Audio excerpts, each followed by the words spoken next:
Hello শিক্ষার্থী বন্ধুরা, তো আজকে তোমাদের জন্য নিয়ে এলাম সবচেয়ে সোজা এবং সুন্দর একটা পদ্ধতিতে সহজ পদ্ধতিতে যোজনী নির্ণয় কি করে আমরা খুব সহজ পদ্ধতিতে যোজনী নির্ণয় করতে পারবো সেটা আজকের আমাদের এই ভিডিওর মধ্যে শিখতে পারবো। তো প্রথমে বলে রাখি, তোমাদের প্রথমে একটা কথা বলে রাখি, তো সহজ পদ্ধতিতে আমরা যোজনী নির্ণয় করার জন্য আমাদের দুইটা বিষয়ে জ্ঞান থাকা লাগবে। একটা আমরা দেখতে পাচ্ছি একটা পারমাণবিক সংখ্যা আর দুই নাম্বারটা হচ্ছে আমাদের ইলেকট্রন বিন্যাস। অর্থাৎ পারমাণবিক সংখ্যা আর ইলেকট্রন বিন্যাসের ধারণা যদি তোমাদের থাকে, তোমরা অবশ্যই খুব সহজ পদ্ধতিতে যোজনী নির্ণয় করতে পারবে। অনেকে আছে যোজনী নির্ণয় করতে যে অনেকে হেজিটেশনে পড়ে, তো আমরা সেই হেজিটেশন আজকে সবটাই দূর করে দেব। তো প্রথমত আমরা পারমাণবিক সংখ্যা,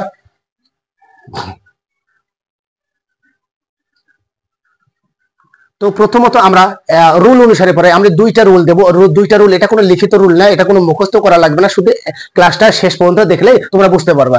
রুল নাম্বার 1 হচ্ছে, অর্থাৎ কোন মৌলের সর্বশেষ শক্তি স্তরে মৌলের সর্বশেষ প্রধান শক্তি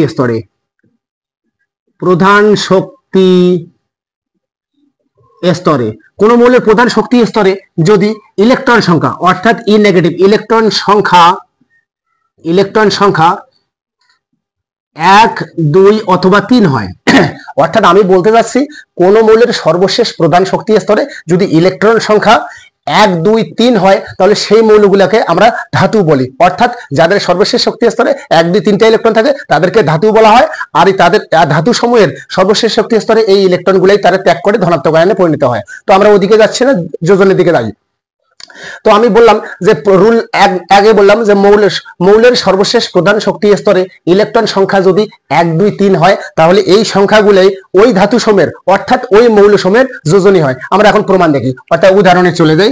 যেমন সোডিয়ামের পারমাণবিক সংখ্যা আছে 11। আমি আগেই বলেছি যে যোজনী জানার জন্য পারমাণবিক সংখ্যা দরকার, তারপর যোজনী জানার জন্য ইলেকট্রন বিন্যাস দরকার। তো আমরা এখন প্রথমে সোডিয়ামের পারমাণবিক সংখ্যা হচ্ছে 11।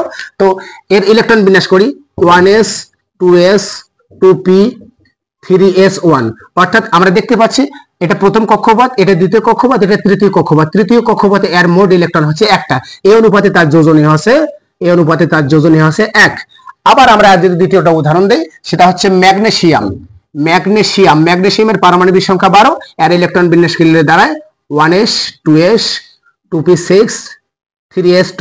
অর্থাৎ এর প্রধান শক্তি স্তর প্রথম কক্ষপথ, এটা দ্বিতীয় কক্ষপথ, এটা তৃতীয় কক্ষপথ বা শক্তি স্তরে, এর ইলেকট্রন হচ্ছে 2টি।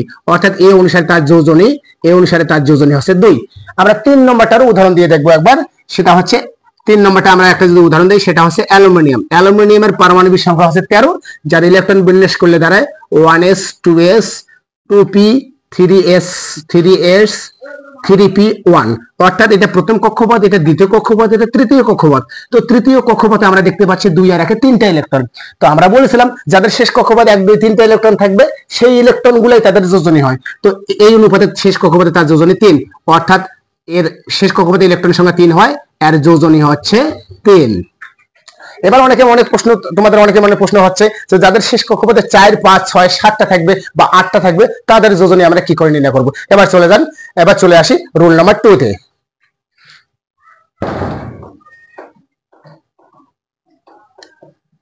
তো আমরা রুল নাম্বার 2 তে চলে আসলাম। তো রুল নাম্বার এখানে 2 দিলাম।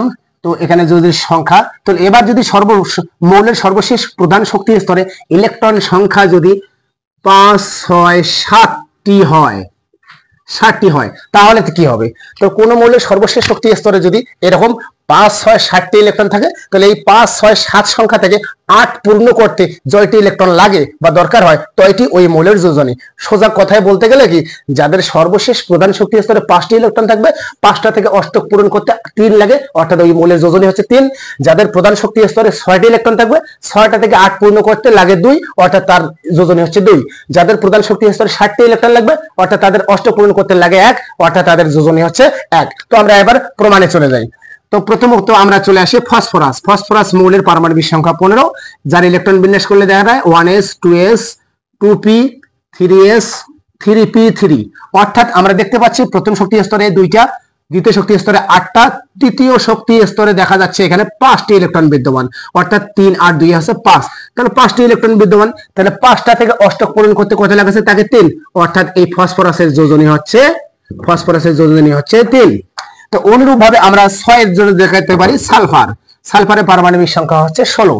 আমরা ইলেকট্রন বিন্যাস করলে পাই 1s 2s 2p 2p 3s 3p 12 4, অর্থাৎ প্রথম প্রধান শক্তি স্তরে 2টা, তারপরে 8টা, তারপরে দেখা যাচ্ছে যে আমরা এখানে কয়টা পাই, 2টা আর 4, অর্থাৎ সর্বশেষ প্রধান শক্তি স্তরে 6টা ইলেকট্রন। তো আমরা কি বলেছি, 6টি ইলেকট্রন থেকে অষ্টক পূরণ করতে যতটা লাগে, অর্থাৎ 8 পূরণ করতে তাকে লাগে 2, অর্থাৎ তার যোজনী হচ্ছে এই অনুপাতে তার যোজনী হচ্ছে 2। আমরা চলে আসি এবার 60টা, অর্থাৎ আমরা কোলিনের উদাহরণটা যদি দেই, এর পারমাণবিক সংখ্যা আছে 17, যার ইলেকট্রন বিন্যাস করলে দাঁড়ায় 1s 2s 2p 3s 3p 5, অর্থাৎ সর্বশেষ প্রধান শক্তি স্তর আমরা দেখতে পাচ্ছি 5 আর 2 60টি ইলেকট্রন বিদ্যমান, অর্থাৎ 60টা থেকে অষ্টক পূরণ করতে তার একটা ইলেকট্রন দরকার, অর্থাৎ কোলিনের যোজনী হচ্ছে 1। তো এইভাবে আমরা খুব সহজেই যোজনী নির্ণয় করতে পারতেছি। এখন অনেকের মনে প্রশ্ন জাগতে পারে যে স্যার 1 2 3টা বললেন এবং 5 6 7টা বললেন, আর 2টা সংখ্যা থাকে তার মধ্যে, সেটা হচ্ছে 4 আর 8, অর্থাৎ যাদের শেষ কক্ষপথে 4টি ইলেকট্রন। যেমন আমরা সিলিকনের কথা বলি, সিলিকন হচ্ছে 14, আমরা যদি এর ইলেকট্রন বিন্যাস করি 1s 2s 2p 3s 3p, অর্থাৎ 12 13 14 15 16 12 13 14, অর্থাৎ 2, অর্থাৎ সর্বশেষ প্রধান শক্তি স্তরে দেখা যাচ্ছে এর শেষ কক্ষপথে 4টি ইলেকট্রন বিদ্যমান। আমরা এই 4টি ইলেকট্রন প্রথম 1 নম্বর রুলের মতোই ধরবো, অর্থাৎ যাদের প্রধান শক্তি স্তরে 1 2 3 নয়, 1 2 3 4, আমরা 4 পর্যন্ত বললে সমস্যা নেই, কারণ আমি এটা আলাদাভাবে বললাম, কারণ এই সিলিকন হচ্ছে একটা অপধাতু।